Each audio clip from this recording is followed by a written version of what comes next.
Bonjour et bienvenue au Café de la Vérité. Vous savez, Café de la Vérité, on dit vérité parce que tout est basé sur la parole de Dieu. Et plus que ça, on vous dit, prenez les versets puis allez vérifier. Regardez-le dans leur contexte.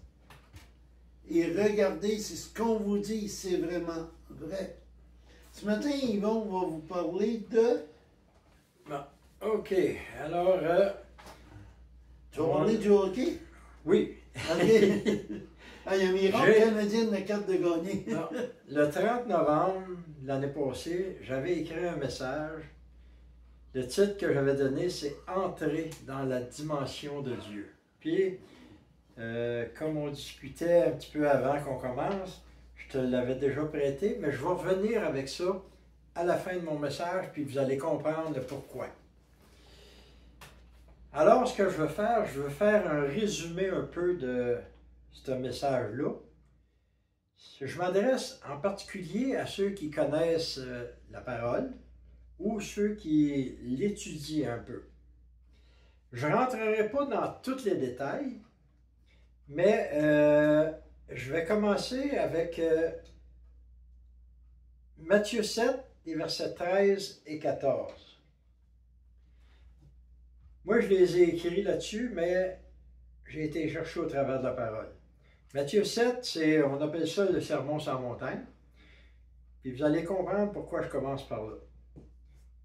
Au verset 13, il dit « Entrez par la porte étroite, car large est la porte et spacieux le chemin qui mène à la perdition, et il y en a beaucoup qui entrent par là. » Verset 14. « Mais étroite est la porte et resserré le chemin qui mène à la vie, et il y en a peu qui le trouvent. » Bon, moi ce que je veux faire, le résumé de ça, c'est le peuple d'Israël ont été captifs pendant 430 ans en Égypte.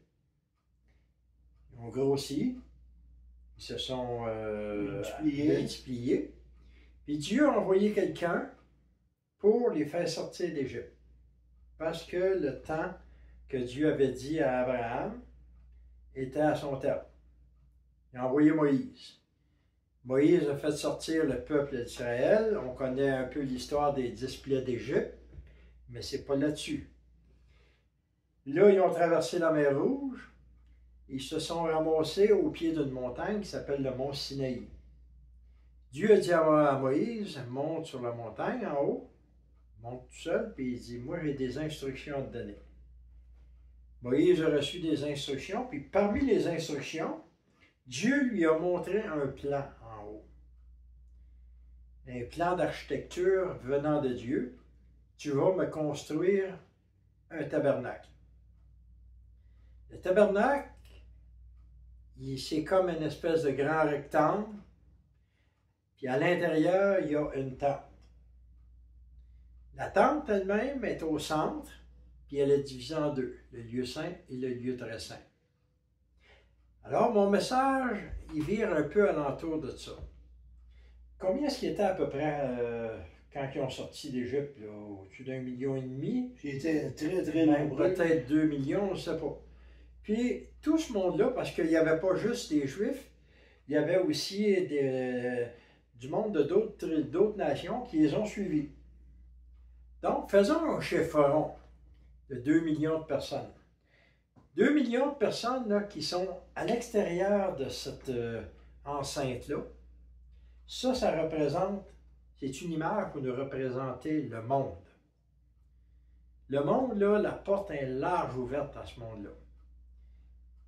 Mais dans ce tabernacle-là, aujourd'hui, avec la connaissance qu'on a, tout tourne alentour de Jésus-Christ. Puis pour avoir accès à ce fameux tabernacle-là, il y a une seule accès, une porte. Si on fait la comparaison avec ceux qui sont à l'extérieur, le monde qui est immense, étroite est la porte pour entrer là.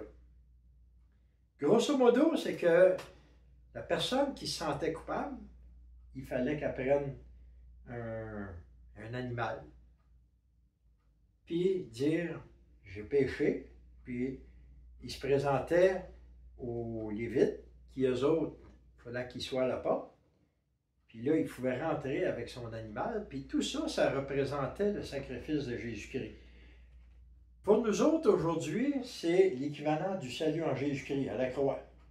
Parce que c'est les premiers éléments qu'on rencontre dans ce cadre-là. Maintenant,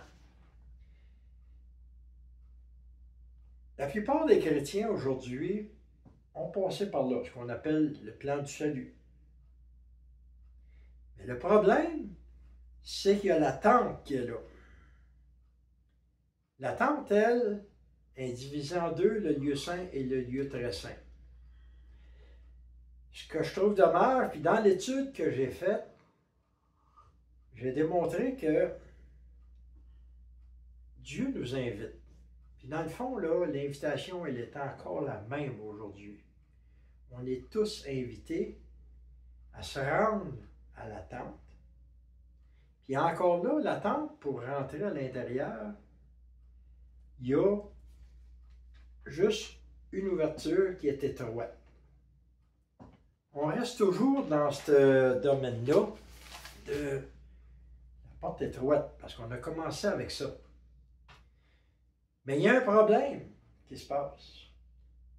En Israël, à l'époque, c'est qui pouvait faire le service ou qui avait le droit de rentrer dans le lieu saint, selon toi? Le grand sacrificateur seulement. Non, non. Les sacrificateurs avaient le droit de rentrer dans le lieu saint. Mais dans le lieu très saint. C'est, oui.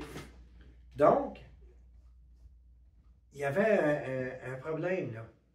C'est pas n'importe qui pouvait aller là. Il fallait que tu fasses partie de la tribu de Lévi, de la lignée des sacrificateurs. Puis c'était juste une certaine classe de sacrificateurs parce qu'il y avait des divisions là-dedans, les sacrificateurs. Il y avait toutes leurs fonctions. C'était ceux qui avaient des fonctions spéciales qui pouvaient pénétrer dans le lieu saint parce que il y avait un chandelier, il y avait des pains de proposition, il fallait que ça soit changé. Puis...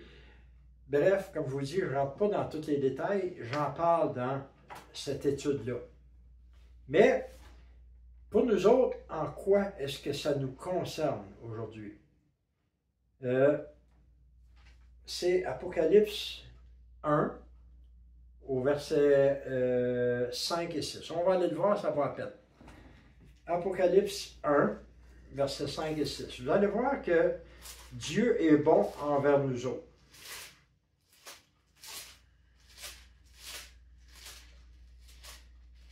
Jude, Apocalypse 1, versets 5 et 6. Ça commence en disant « À celui qui nous a aimés et qui nous a lavés de nos péchés ». Moi, j'ai la version Osterval.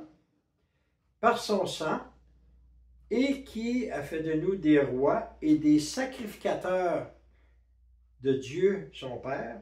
À lui soit la gloire, la force au siècle des siècles. Amen. » Donc, le verset 5, excuse, je ne l'avais pas lu, ça nous dit « De la part de Jésus-Christ, le fidèle témoin, le premier-né d'entre les morts et le prince des rois de la terre. » Donc, on voit la position que Jésus avait. Il l'a repris lorsqu'il est ressuscité des morts. Il est devenu un roi, Seigneur des seigneurs. Tout ça, là, c'est là, puis c'est là pour rester. Mais, ça nous dit qu'il a fait de nous un royaume, des sacrificateurs pour notre Dieu. En étant sacrificateur, est-ce que vous êtes porté à rester dans l'enceinte ou si vous voulez aller voir ce qui se passe dans le lieu saint? Pas dans le lieu saint, mais oui, c'est ça, dans le lieu saint. Ouais. Alors, pour aller là, encore une fois, il n'y a qu'un accès, c'est la porte. Parce que, encore là, la tente, elle avait une porte qui était étroite. Donc, il fallait qu'il rentre dans le lieu saint. Mais là, encore là, tu as libre accès. Mais le Seigneur te laisse libre. Est-ce que tu veux y aller? C'est un choix que tu as à faire. Est-ce que tu veux pénétrer dans le lieu saint? J'ai oublié une chose, c'est pas tout le monde qui veut y aller dans le lieu saint. Il y en a qui préfèrent le confort de la grande place publique, c'est-à-dire la croix, c'est-à-dire le salut. On s'assied sur notre salut, puis on reste là. Mais si tu veux grandir dans ta foi spirituelle, il faut que tu demandes au Seigneur de te donner la force d'aller à la porte et de grandir là. Maintenant, un coup que tu es rendu à l'intérieur, dans le lieu saint, là, il y a quelque chose qui se passe. Tu te rends compte qu'il y a encore un autre porte qui est un grand rideau. C'est là qu'est le gros hic. Hébreux 9, 27. Tu veux aller voir Hébreux 9 au verset 7, excuse. On va lire le début. Vous allez voir qu'il y a quelque chose qui se passe là. C'est réservé à une classe particulière. 9-7 ou 9-7? Oui, 9-7. OK. Mais, dans le second, le seul souverain sacrificateur, une fois l'an, non sans du sang qu'ils offrent pour lui-même et pour les fautes du peuple. Donc, le gros problème qu'il y a, c'est que dans le lieu très saint, il y a juste le souverain sacrificateur qui avait le droit de rentrer là. Puis, comme Alain l'a lu, c'est juste une fois par année, il prenait du sang d'un animal qui avait été offert, puis il rentrait là pour le présenter, lui seul, devant le Seigneur, pour le peuple. J'ai entendu dire que c'est pas marqué dans la Bible, mais j'ai entendu dire que selon, puis sûrement que toi ici, c'était tellement touché de rentrer là. Tu ne rentres pas n'importe comment. Ils ont même décidé à un moment donné d'attacher une corde. Attacher une corde parce que à la cheville, oui. Si ça donnait accidentellement ou autre à toucher à l'arche, il mourrait. Et là, avec la corde, on le tirait pour le sortir de là. C'est ça. Donc, c'était tellement précieux, ce moment-là, que le sacrificateur, là, même s'il n'était pas complètement purifié, il pouvait en mourir. Aussi. Bon. Pour nous autres, là, les chrétiens, c'est quoi le gros hic de ça? On va aller voir dans l'évangile de Marc. Dans l'évangile de Marc, dans le chapitre 15, le verset 37, Jésus est sur la croix.